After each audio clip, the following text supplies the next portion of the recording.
Watch where you walking, nigga. Hey, what you say, nigga? Watch closely. You're about to experience a nigga moment.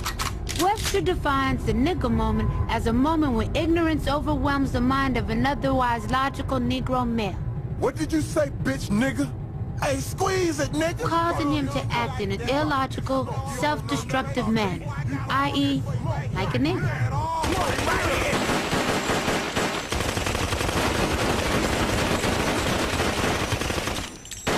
Nigga moments are unpredictable. Hey, wait, man, wait. This is stupid. Hey, you right, dawg. Look, let's put the guns away and go on about our business. Freeze! But they all end up bad.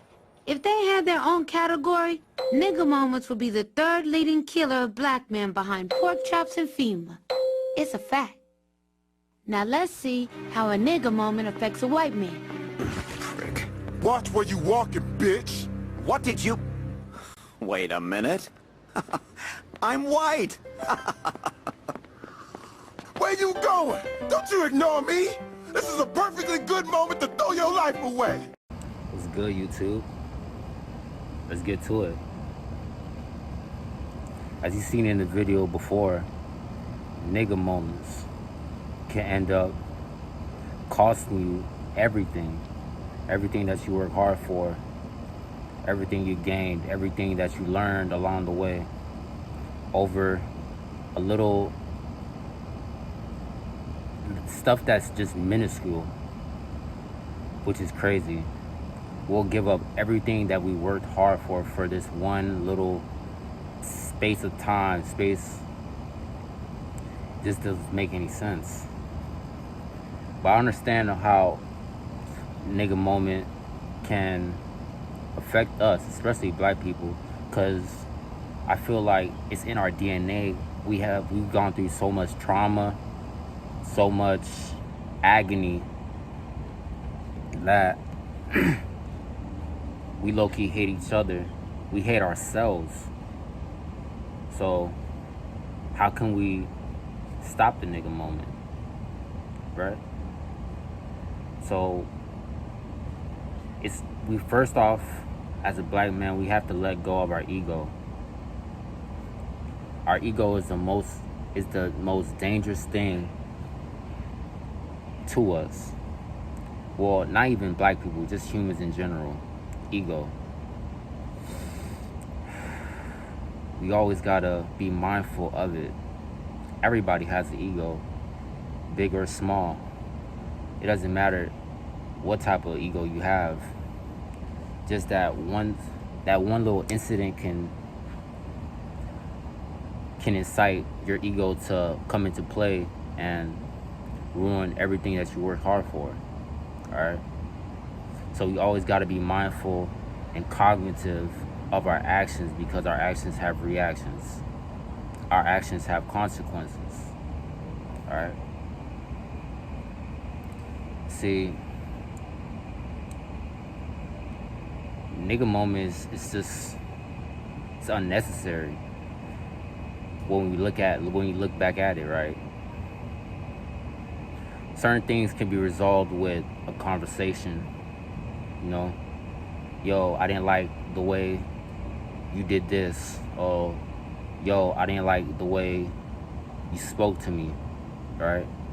You let your feelings be felt. As a man, you're supposed to be stoic. You're supposed to have a certain level of, let's say, well, you're supposed to keep your emotions in check as a man, because a man that is uncontrollable, that cannot control his emotions, is a dangerous person. Not in a sense of he can get stuff done dangerously. Not in that's a leader dangerous. No, dangerous as in he can create chaos. And what do we have in this world? A chaotic world, right? Why do you think that? There's a lot of emotionless men out here. There's one thing to be aware of your emotions, and it's another thing to just let your emotions just carry you. right? So we always got to be mindful of that, because our emotions, that's what leads us to the nigga moment. We just do out of the ordinary things, or just off of spite, off of just a reaction, off of a word, off of a tone. It's so easy to react off of a tone of a word. You see, words are spells. Spelling. It says it in the word. You can evoke different emotions off of the words that you speak. For example, let me give you an example. Like, let's say somebody says, all right, I'm a person. Hey, and you see that, like, there's different tones that come up to, like, there's different energies and emotions that go beyond the word. It doesn't matter what language you speak, you can still hear the tone, you can still feel the body language of what that person said, right? So we always got to be mindful of that. Now, you also have people that try to entice you into these traps, right?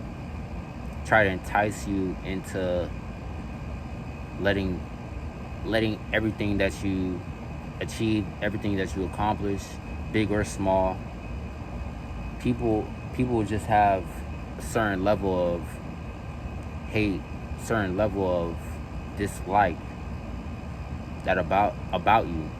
Sometimes you might have that glow and they don't have that glow and they want it. And it'd be crazy on the type of people that hate on you.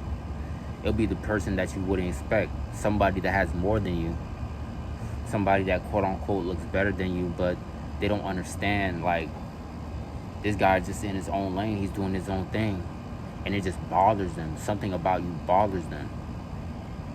That can create a nigga moment right then and there, just off of a little insecurity that that person has about themselves. You see, when people get angry at a certain thing for no reason, it's not that they're angry at you, they're angry at themselves because they don't know how to express their emotions, right? So we always got to be mindful of that. Some people may be going through struggles that you don't even know, and the way they express their emotion is lashing it out on somebody else. So we always have to be aware and avoid these issues, these conversations at all costs, because they could be costly and they could be deadly.